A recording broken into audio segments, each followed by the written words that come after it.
আন্তৰ্জাতিক প্ৰেক্ষাপটত আচাৰীকান্দি গাঁৱৰ টেৰাকটা শিল্প। লেটিন আৰু ইটালীয় ভাষাৰ সংমিশ্ৰণত গঢ় লৈ সৃষ্টি হোৱা টেৰাকটা শব্দটোৰ মূল অৰ্থ হ'ল পোৰামাটিৰ শিল্প বা মৃৎশিল্প। লেটিন শব্দ টেৰা মানে মাটি বা বোকা আৰু ইটালীয় কটা শব্দৰ অৰ্থ হ'ল মূৰ্তি।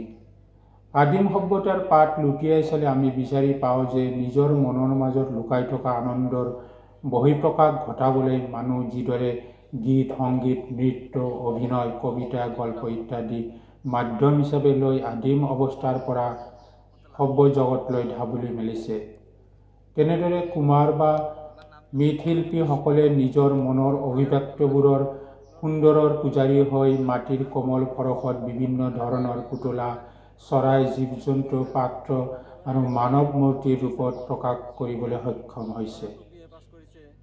কৃষি বা চিকাৰ কাৰ্যত পুৰুষসকলে ব্যস্ত হৈ থকাৰ সময়ত কামৰ পৰা আজৰি হৈ নাৰীসকলে কোমল মাটিৰ লাড়ু বনাই শিল্পীৰ হাত আৰু হৃদয়েৰে মনৰ কল্পনাৰাজি আৰু শিল্পসুলভ পৰশৰে গঢ় লৈ উঠিছিল গৃহ দেৱতাৰ মূৰ্তি আৰু অকণিহঁতৰ অমলুৱা নানা ধৰণৰ ফিগাৰেল বা খেলনাৰ বস্তু।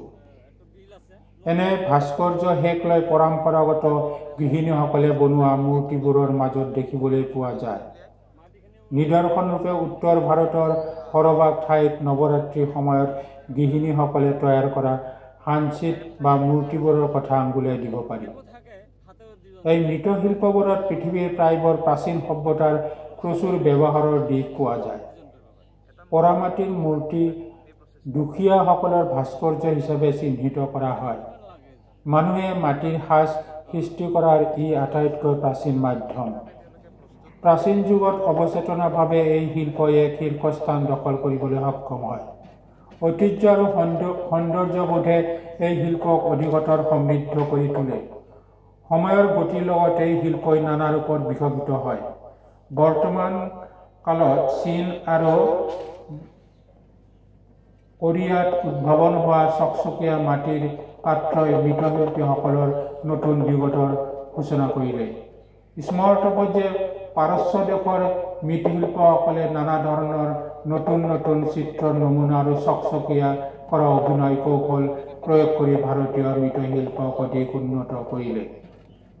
পশ্চিম অসমৰ সীমান্ত ধুবুৰী জিলাৰ গৌৰীপুৰ চহৰৰ পৰা মাত্ৰ 4 কিলোমিটাৰ নিলগত অৱস্থিত আচাৰীকান্দি গাঁও শিল্প, শিক্ষা আৰু সাহিত্যত অভিলেখ সৃষ্টি কৰি বাতৰি কাকতৰ শিৰোনাম দখল কৰা আন্তৰ্জাতিক পৰ্যায়ত বৰ সুনাম। এই সুনাম কঢ়িয়াই আনে ঘাইকৈ ৰাষ্ট্ৰীয় পুৰস্কাৰপ্ৰাপ্ত স্বৰ্গীয় সৰলাবালা দেৱী, আন্তঃৰাষ্ট্ৰীয় খ্যাতিসম্পন্ন মৃৎশিল্পী ধীৰেন্দ্ৰনাথ পাল, ৰাষ্ট্ৰীয় শিল্পী মহাদেৱ পাল, হিতেন্দ্ৰনাথ বৰ্মন, স্বৰ্গীয় নিমাইথপা বৰ্মন ইত্যাদি। স্বৰ্গীয় সৰলাবালা বা নিমাইথপা বৰ্মনক এই গাঁৱৰ শিল্প জগতৰ বাটকটীয়া বুলি কোৱা হয়। কোনো পৃষ্ঠপোষক নথকাৰ কাৰণে স্বৰ্গীয় নিমাইথপা বৰ্মন নিপুণ হাতৰ শিল্পবোৰ প্ৰচাৰ আৰু প্ৰসাৰ নহ'ল। আচাৰীকান্দি গাঁৱৰ মৃৎশিল্প আৰু ভাস্কৰ্যৰ লগত হিন্দু সভ্যতাৰ মৃৎশিল্পৰ লগত যথেষ্ট মিল আছে। তদুপৰি বাংলাদেশৰ শ্ৰীহট্ট, ময়মনসিং, ৰংপুৰ, টাঙ্গাইল, জামালপুৰ, পশ্চিমবংগৰ কোচবিহাৰ, জলপাইগুৰি আৰু অসমৰ ৰামদিয়াৰ গোটাসিঁচিয়া মাটিৰ পুতলা, হাৰিয়ানাৰ মুখৰ অৱধহীন নাৰী মূৰ্তি প্ৰাচীন ইৰাণ আৰু ইউৰোপৰ নাৰী মূৰ্তিৰ লগত মিল থকাটো মন কৰিবলগীয়া।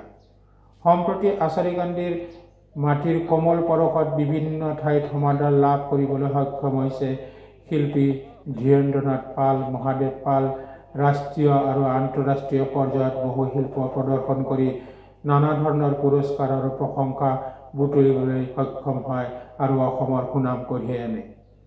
বৰ্তমান বিশ্বৰ বিভিন্ন প্ৰান্তৰ পৰা এই শিল্পৰ ওপৰত গৱেষণা কৰিবৰ কাৰণে চৰকাৰৰ ফালৰ পৰা পৰ্যটকসকলে থকা মেলাৰ বাবে এটা টুৰিষ্ট লজ নিৰ্মাণ কৰা হৈছে।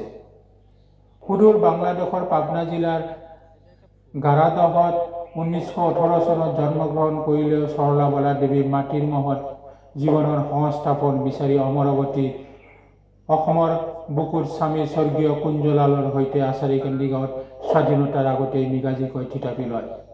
তেতিয়াৰ পৰা আচাৰীকান্দি গাঁৱত টেৰাকটা শিল্প গঢ়ি উঠে। গৌৰীপুৰ ৰাজ পৰিয়ালৰ শ্ৰীমতী নীলিমা বৰুৱাৰ পৃষ্ঠপোষকতাত এই শিল্প দেশ বিদেশৰ বহুতো ঠাইত প্ৰচাৰ আৰু প্ৰসাৰ হয়। সি যি কি নহওক 1945 চনত শিল্পী ধীৰেন্দ্ৰনাথ পালে আচাৰী গাঁৱত জন্মগ্ৰহণ কৰি মাতৃ সৰলাবালা আৰু পিতৃ কুঞ্জলালৰ সৈতে এই শিল্পৰ ওপৰত মনোযোগ দিয়ে। ধীৰেন্দ্ৰনাথে পালে 1975 চনত জিলা উদ্যোগ কেন্দ্ৰ আৰু নিখিল ভাৰত হস্তশিল্প আয়োগৰ সহযোগত পোনপ্ৰথমে বাণিজ্য মেলাত যোগদান কৰে।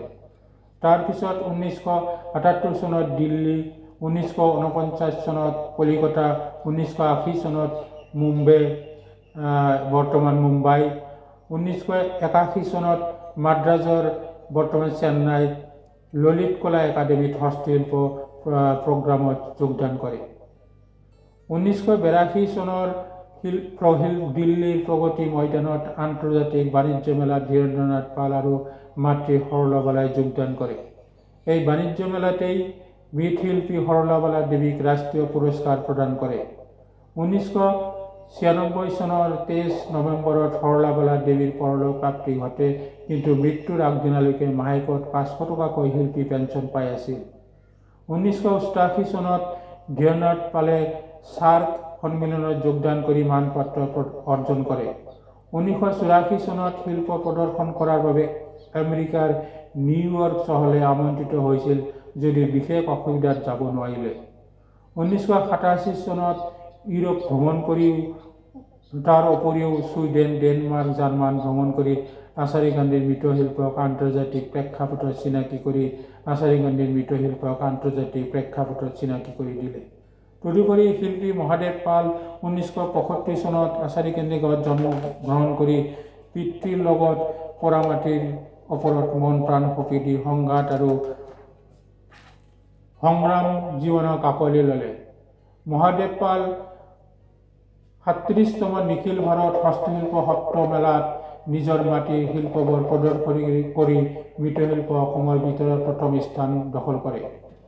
এই ভাস্কৰ্য শিল্পৰ বাবে 1979-80 চনত নতুন দিল্লীৰ ৰাষ্ট্ৰীয় বাণিজ্য মেলাত ভাৰত চৰকাৰৰ তৰফৰ পৰা আমন্ত্ৰণ পাই মহাদেৱ পালে অংশগ্ৰহণ কৰে।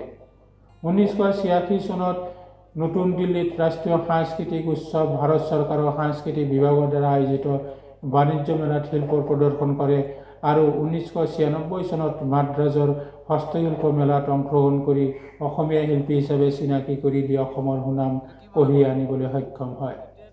1983 চনত দিল্লীৰ প্ৰগতি ময়দানত বাণিজ্য মেলা, 1988 চনত নৰ্থ ইষ্ট জোন কালচাৰ চেণ্টাৰ ডিমাপুৰৰ কৰ্মশালা আৰু 1998 চনত ইউনেস্কোৰ উদ্যোগত south Asian tribal and folk artist Dimapur শীৰ্ষক কৰ্মশালাতো অংশগ্ৰহণ কৰে। 1991 চনত মহাদেৱ পালে ষ্টেট এৱাৰ্ড টু হেণ্ডিক্ৰাফ্ট আৰ্টিছন বঁটা লাভ কৰে। সম্প্ৰতি গুৱাহাটী মহানগৰৰ বামুণী ময়দানত থাকি মৃৎশিল্পী জিতেন্দ্ৰনাথ বৰ্মনে নানা ধৰণৰ পূজাৰ মূৰ্তি আৰু নানা ধৰণৰ মূৰ্তি তৈয়াৰ কৰি আছে। এই শিল্পীগৰাকী এই গাঁৱতেই জন্ম লাভ কৰে। বৰ্তমান এই গাঁৱৰ মৃত্তিকা শিল্পী ভাৰত তথা আন্তৰ্জাতিক বজাৰত বিক্ৰী হৈ আছে। সেয়ে বিশেষ শিল্পী গাঁও হিচাপে ভাৰতৰ মানচিত্ৰত এইখন চিহ্নিত হৈছে। এই টেৰাকটা শিল্পৰ ওপৰত প্ৰায় 200টা পাল পৰিয়াল আৰু আন সম্প্ৰদায়ৰ মানুহ জীৱিকা নিৰ্বাহ কৰি আছে। আনকি মৃৎশিল্পৰ বাবে এই গাঁওখন দিল্লী দূৰদৰ্শনৰ সুৰভিত স্থান পোৱাটো আমাৰ বাবে বৰ গৌৰৱৰ বিষয়। স্মৰ্তব্য যে উদীয়মান শিল্পী গোকুল পাল, অশ্বিনী পাল, দেৱদাস পাল ৰাষ্ট্ৰীয় আৰু ৰাজ্যিক পৰ্যায়ত মৃৎশিল্প প্ৰদৰ্শন কৰি প্ৰশংসা লাভ কৰিবলৈ সক্ষম হৈছে।